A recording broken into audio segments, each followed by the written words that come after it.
अधिक मास की चाहे शुक्ल पक्ष की नवमी हो चाहे कृष्ण पक्ष की नवमी हो, जिस व्यक्ति को बहुत ज्यादा बीमारी रहती हो, शरीर में बहुत कष्ट हो, टेबलेट खा खा कर जिंदगी निकल रही हो, बीमारी डॉक्टर का पीछा ही नहीं छूट रहा हो, तो शिव महापुराण, विष्णु पुराण, जो पुरुषोत्तम कथा किया गया है, एक आटे का दिया, उसमें 4 बत्ती, आटे के दिए में 4 बत्ती रखें, तिल्ली का तेल डाल लें, थोड़ा सा उसमें सरसों का तेल डाल लें। महाराज, घर के बाहर अर्थात घर के अंदर के बाहर जो चौखट होती, चौखट से थोड़ा सा बाहर, बिल्कुल चौखट पे नहीं बैठना, थोड़ा सा बाहर, नवमी तिथि के दिन शाम के 6 से 6:30 के बीच में 21 बार जो व्यक्ति बीमार रहता है उसके सिर से नीचे की ओर श्री नरसिंह भगवान का स्मरण कर कर, जिस अधिक मास में जिस तिथि को उतारा कर रहे हो उस तिथि का नाम लेकर, जो व्यक्ति का उतारा कर रहे हो उसका नाम और गोत्र लेकर 21 बार जो उतार कर उस दिए को घर के ही चौखट पर रख देता है, उस व्यक्ति की बीमारी छूट जाती है। महाराज, वो रोगीला नहीं रहता, रोग से ग्रस्त नहीं रहता, दवाई गोली इसकी छूटती है। कभी ये डॉक्टर को दिखा लो, कभी वो डॉक्टर को दिखा लो, कभी यहां दिखाओ, कभी वहां दिखाओ, उससे छुटकारा मिलता है। नवमी तिथि चाहे शुक्ल पक्ष की हो चाहे कृष्ण पक्ष, नेत्र ज्योति के लिए भी किया जाता है। वो केवल अधिक मास में ही किया जाता है। नेत्र ज्योति के लिए जिनके बच्चों की आंखों की ज्योति कमजोर हो गई हो, या आपके नेत्र की ज्योति चली जा रही हो, समाप्त होती चली जा रही हो, तो नेत्र ज्योति के लिए भी किया जाता है महाराज। परंतु वो अधिक मास के महीने में नौमी और दसवीं अर्थात नौमी की रात्रि के 12 बजे या दसवीं की रात्रि के 12 बजे घी का दिया हथेली में रखकर, दरवाजे के बाहर उस दिए को हथेली में रखकर चंद्र का दर्शन रात्रि के 12 बजे दिए की लो में चंद्र का दर्शन करते हैं, उससे ज्योत प्रबल होती है महाराज। या तो होगा वो नौमी की रात्रि 12 बजे या दसवीं की रात्रि की 12 बजे चंद्र का दर्शन, दीप घी का हाथ में जलाकर, नाम गोत्र अपना बोलकर, नरसिंह भगवान का स्मरण कर कर, अधिक मास का स्मरण कर कर, ज्योति में चंद्र का स्मरण कर कर दर्शन किया जाता है। नेत्र कमजोर हो तो उसके 3 या 4 दिन में ज्योतियों का क्रम बढ़ना प्रारंभ होता है। वैसे तो 15 दिन का लिखा है, पर शिव महापुराण कहती है 3-4 दिन का क्रम बहुत होता है, बढ़ता जाता है प्रबलता की ओर। महाराज, ना नीचे मरे ना ऊपर, जंघा पर मारूंगा, ना अंदर ना बाहर, देहली पर मारूंगा, ना अस्त्र से ना शस्त्र से, नख से फाड़ूंगा।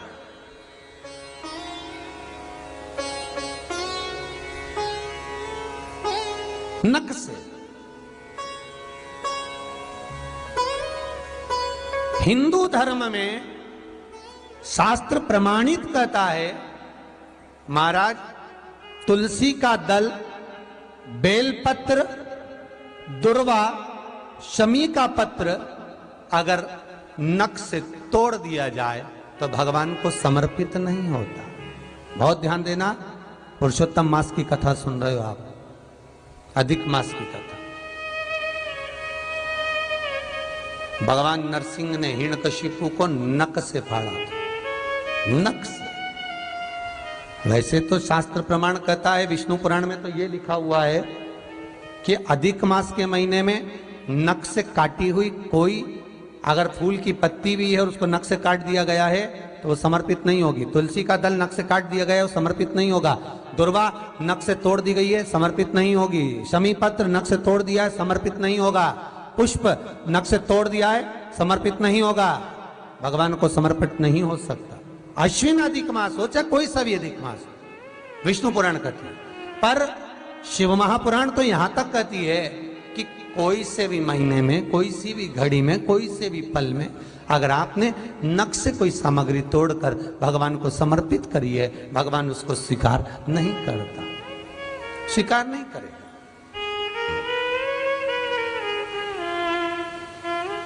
कईयों की आदत रहती है तुलसी का दल भी तोड़ेंगे तो नख से तोड़ देंगे, डंडी नख से तोड़ देंगे,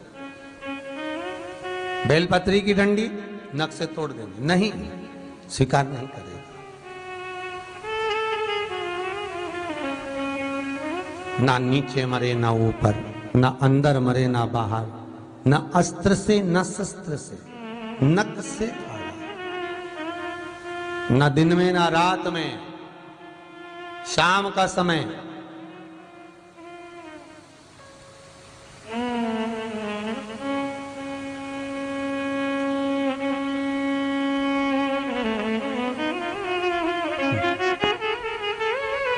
जानने के लिए भगवान हनुमान जी महाराज लंका में जब प्रवेश करे थे तो हनुमान जी इतने बड़े विद्वान हैं, विद्यावान गुणी अति चातुर, इतने विद्वान श्री हनुमान जी महाराज किसी के घर में नगर में प्रवेश कर रहे हैं, वो भी रात्रि को, शाम के समय। रात्रि को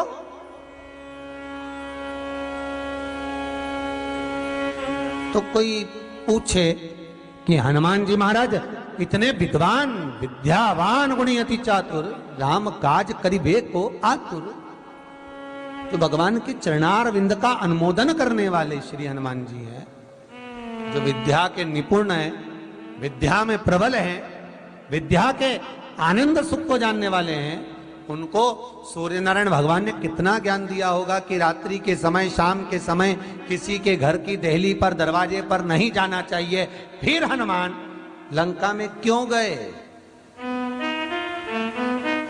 कितना सुंदर कहा है, सूर्य अस्त के समय घर की बहू, बेटी, घर के गऊ, घर की गाय भी, यहां तक कहते दूध भी, लक्ष्मी भी शाम के समय किसी को ना दीजिए।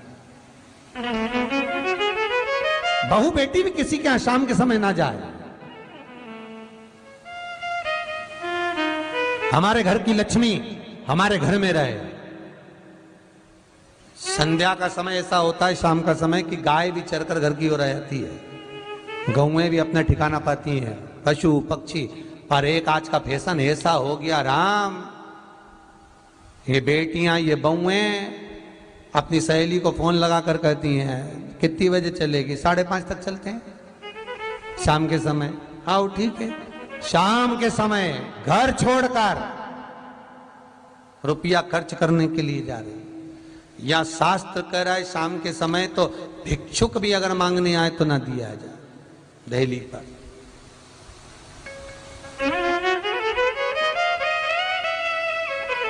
घर की लक्ष्मी, घर की बेटियां, घर की बहुएं घर में स्थिर हो,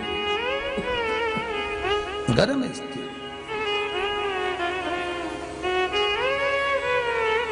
नवमी को आपका कोई काम उलझ रहा है, आपका कोई काम ऐसा है जो बहुत दिन से उलझा हुआ है, चाहे वो कोर्ट कचहरी का हो, चाहे वो किसी से जुड़ा हुआ हो, और वो नहीं हो रहा, तो स्कंद पुराण कहती है, हमारे खंड में भी वर्णन है शिव महापुराण, कि किसी भी नवमी को आप आंवले के पेड़ के नीचे घी का दिया लगाकर, मौली, मौली मतलब हाथ में जो नाड़ा बांधते हैं, लच्छा, मौली, लच्छा, नाड़ा, हाथ में बांधने वाला, पूजन वाला धागा लाल, घी का दिया लगाकर 5 परिक्रमा आंवले के वृक्ष की कर लीजिए, और परिक्रमा कर कर धागे को वहीं पर छोड़कर थोड़ा सा धागा और अलग से लेकर किसी टहनी पर उसको कामना कर कर बांध दीजिए।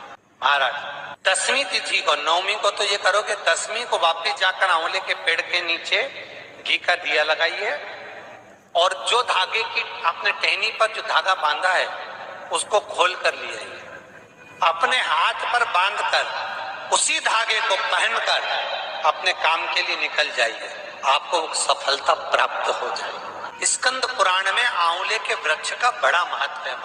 वृक्ष में जो गोंद लगती है वो ब्राह्मण हत्या का अंश है। पृथ्वी पर जो वृक्ष लगते हैं और वृक्ष में जो गोंद लगती है वो ब्राह्मण हत्या का अंश है। बंजर भूमि ब्राह्मण हत्या का अंश है।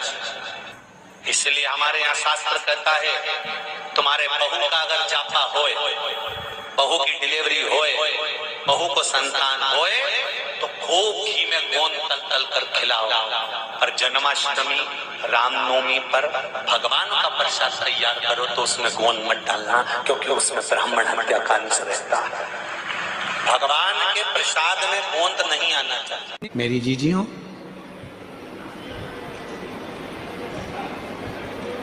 कभी कभी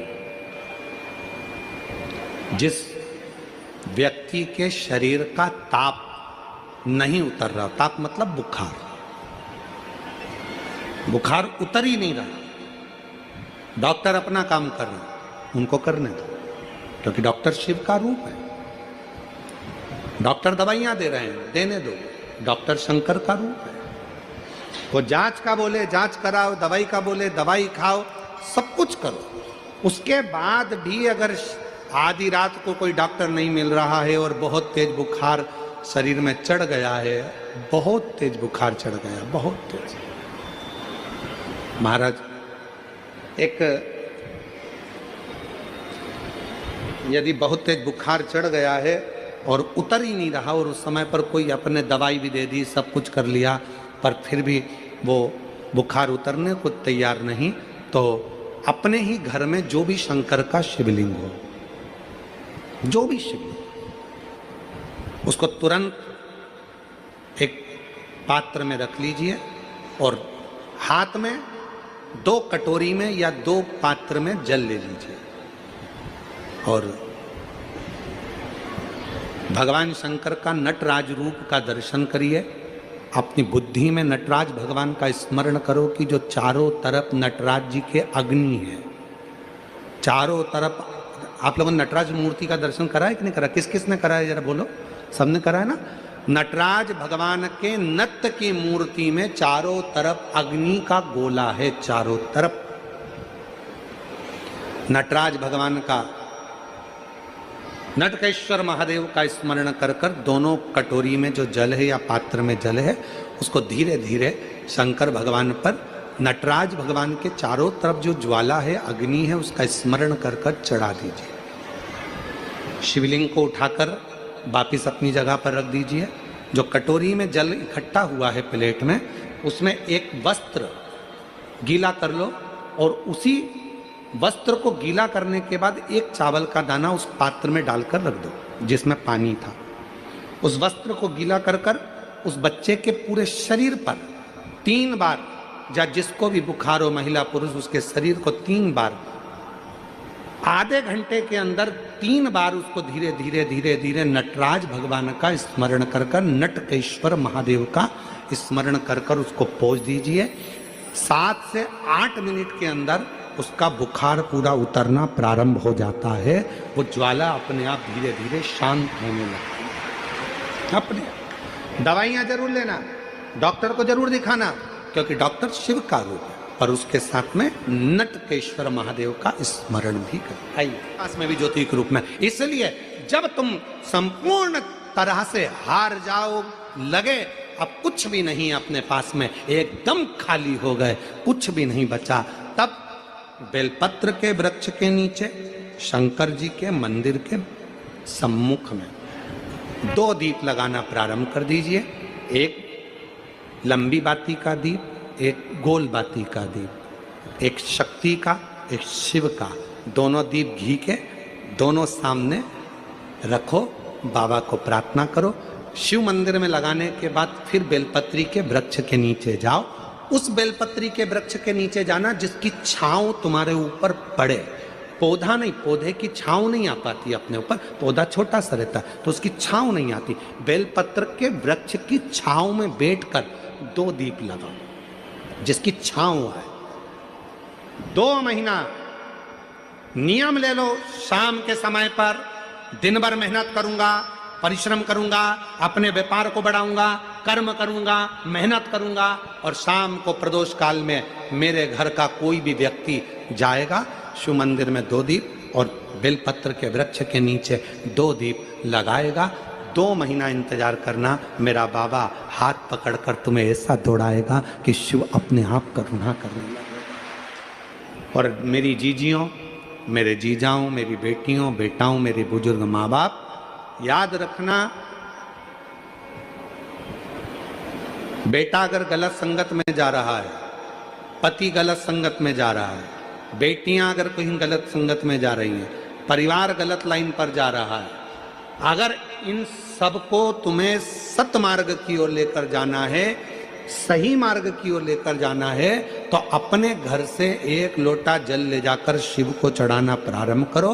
वहां से थोड़ा सा जल लाकर जितने भी घर के सदस्य हैं उनको आचमन कराना, पिलाना चालू करो। वो ना पिए तो एक जग के अंदर पानी में थोड़ा डाल दो और सबको वो पानी पिलाना प्रारंभ करो, या अपने घर के दरवाजे पर उस जल को छींटना प्रारंभ करो, या अपने घर के दरवाजे पर श्री शिवाय नमस्तुभ्यम एक चिपका दीजिए, लगा दीजिए, लिख दीजिए, जिसके नीचे से ये बार बार निकलेंगे तो निश्चित है हमारे घर में कभी कोई बुरी सोच, गलत विचार या गलत मार्ग कोई नहीं पकड़ेगा। एक ना एक दिन सतमार्ग जरूर सामने आएगा,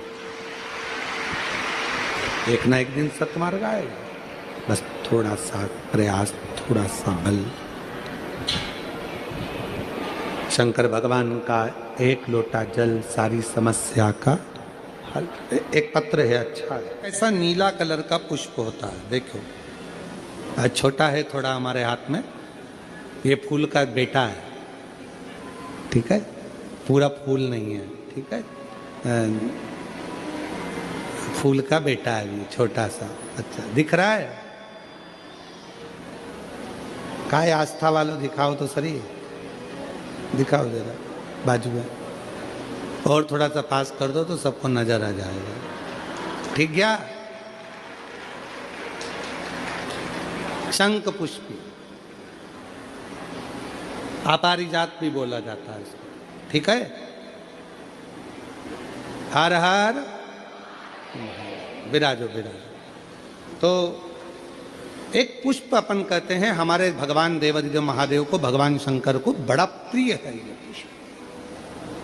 आप किसी से पूछा जाए, आप कह रहे हो कि शंकर भगवान को ये नीला फूल, ये शंख पुष्पी भगवान शिव को इतनी प्रिय क्यों है, भगवान शंकर को इतनी प्रियता क्यों है, कोई से पूछे तो वो बताए चाहे ना बताए, पर शिव महापुराण का संवाद कर रहा है। कंठ में स्वयं मां जगत जननी ने 10 विद्या में से एक मां को याद किया, और मां तारा का एक स्वरूप मां सरस्वती के रूप में विराजमान हो गया। कंठ में रहने से विष की तपन के कारण, कंठ में रहने से विष की तपन के कारण उनका स्वरूप नीला पड़ गया। और जब उनका स्वरूप नीला पड़ गया तो भगवान देवादिदेव महादेव ने कहा, सुनो पार्वती, संसार के लोग, भूमंडल में रहने वाला यदि कोई भी मानव जिसकी विवेकता, बुद्धि, विचार, सोच, ज्ञान थोड़ा सा भी अगर उसमें कम है, तो वो नील सरस्वती का यदि आवाहन करे, मां नील सरस्वती स्तोत्र का पाठ करे, मां नील सरस्वती की स्मरण करे, तो उसकी विवेक, उसकी बुद्धि तीव्र होती है, श्रेष्ठ। और सुनो पार्वती, यदि मान लो कोई नील सरस्वती का स्तोत्र का पाठ नहीं कर पाए, आराधना नहीं कर पाए, साधना नहीं कर पाए, स्मरण ना कर पाए, अगर कोई बच्चा एक शंख पुष्पी पुष्प को समर्पित कर कर जलाधारी पर, और एक लोटा जल यदि वो समर्पित करता है, और उस जल का आचमन कोई बच्चा नित्य प्रति करता है, तो वो बच्चा धीरे धीरे विद्वत्ता धारण करता ही जाता है। जो याद करता है वो भूलता नहीं। ये मां नील सरस्वती की कथा है। दो सरस्वती का दर्शन आपको और हमको होता है, दो सरस्वती का स्मरण आप और हम करते हैं। एक सरस्वती जो स्वयं श्वेत वस्त्र धारण करी है, हंस पर बैठी हैं और बड़े आनंद के साथ में माँ सरस्वती का सुंदर स्वरूप है। पर एक सरस्वती ऐसी हैं जो नीला उनका स्वरूप है और नील सरस्वती के रूप में उनकी पूजा न होती है। माँ नील सरस्वती। महाराज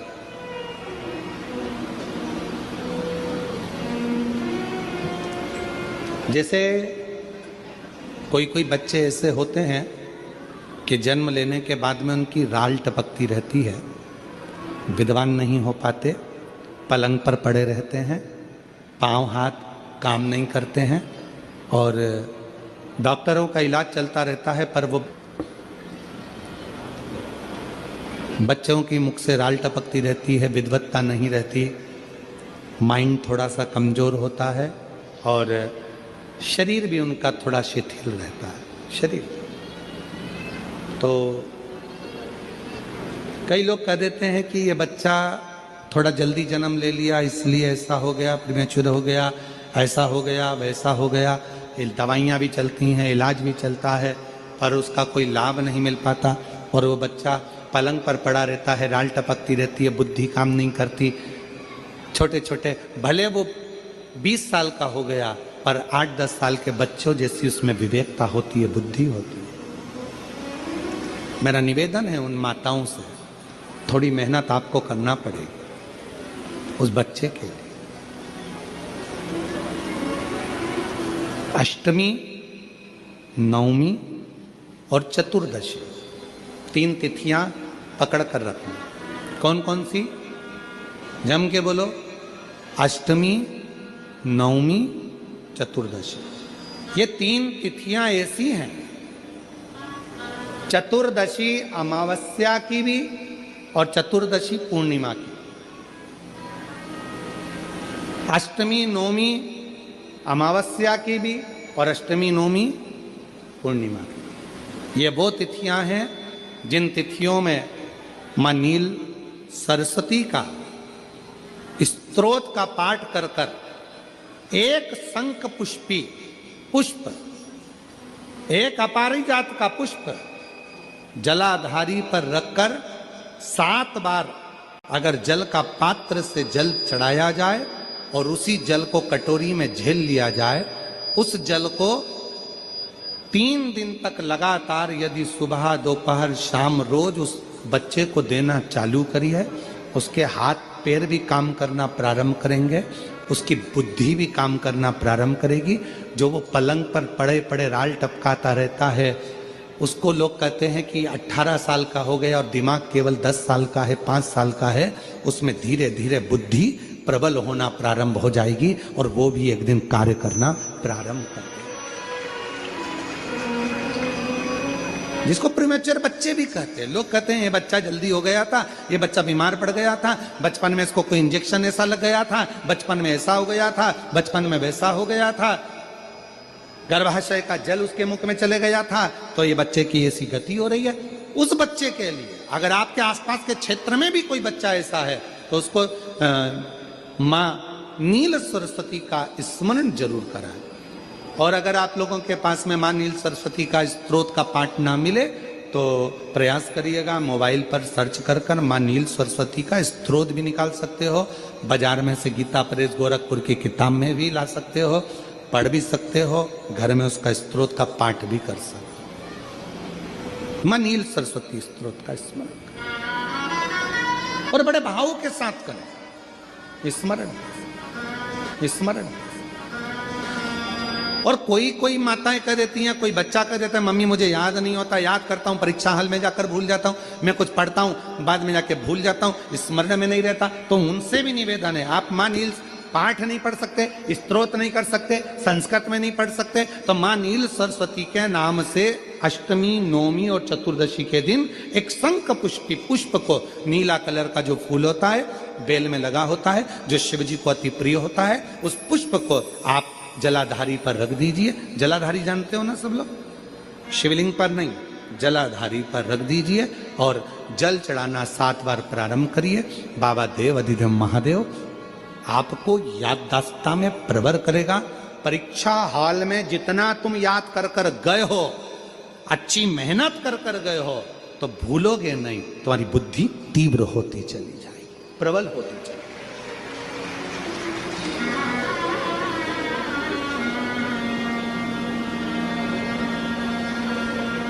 आजकल आयुर्वेद में आप लोग अगर आयुर्वेदिक दवाइयाँ लेते होंगे, आयुर्वेद वालों के पास यदि जाते होंगे, तो वो भी अगर बच्चा पढ़ने में कमजोर है, बुद्धि से कमजोर है, तो उसको शंख पुष्पी की चाय पीने का भी कहते हैं। बाजार में आती होगी शायद, है? भैया कह रहे हैं कि बाजार में वो चाय भी मिलती है, नीली चाय। महाराज याददाश्ता के लिए, उसको प्रवर करने के लिए लोग शिव कथा कर रही। कौन सी सरस्वती? जम के बोलो, जम के जरा, पूरा तो नाम बोलो। माँ नील सरस्वती। तुमने डायरेक्ट कह दिया नील सरस्वती। माँ कौन लगाएगा? माँ है ना अपनी, तो उसका संबोधन पूरा होना चाहिए। कौन सी सरस्वती? माँ नील सरस्वती का स्मरण सुख देता, आनंद देता।